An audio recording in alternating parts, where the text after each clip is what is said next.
চোখের সামনে শ্যামলীর সঙ্গে অন্যায় হচ্ছে দেখেও কিছু করতে পারছি না আমি। ওর সাথে কথা বলে যে কোনো একটা সলিউশন বার করবো তারও তো কোনো উপায় নেই। এই মেয়েটাকে করাটা দেখে না আমার যে কি শান্তি হচ্ছে কি বলবো। সবই তো বুঝলাম, কিন্তু ভাগ্নের তো এখনো কোনো খোঁজ পেলাম না।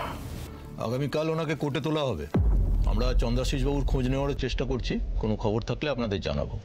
এখন আপনারা আসতে পারেন।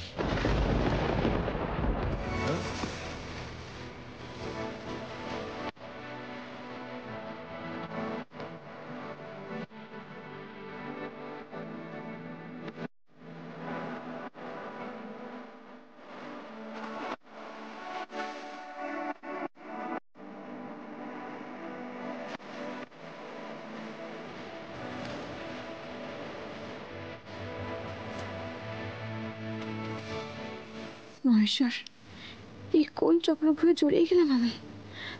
আমার জন্য যে স্যারেরও যন্ত্রণার শেষ নেই।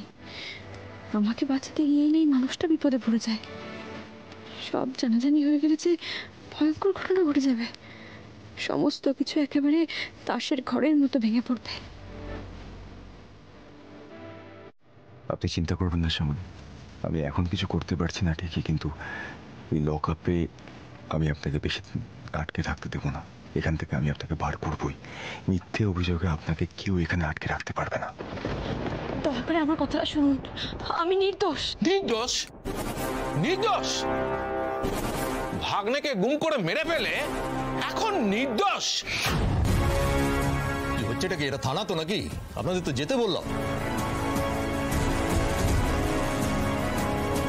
দেখুন বৃন্দা, আমার মনে হয় আর একটু ভালো করে খুঁজে দেখলে হয় না? মানে হচ্ছে দেখুন, আমার মনে হয় বর্ণমালা দেবী কাউকে খুন করতে পারেন না।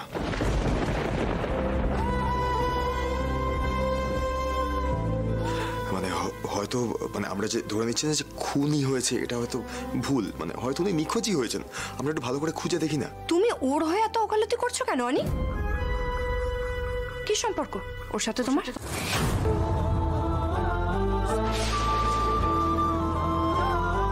তুমি এখনো জিজ্ঞাসা করছো?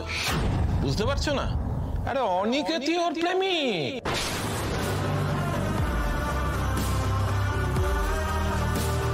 কাল কোর্টে উঠলেই সব প্রমাণ হয়ে যাবে।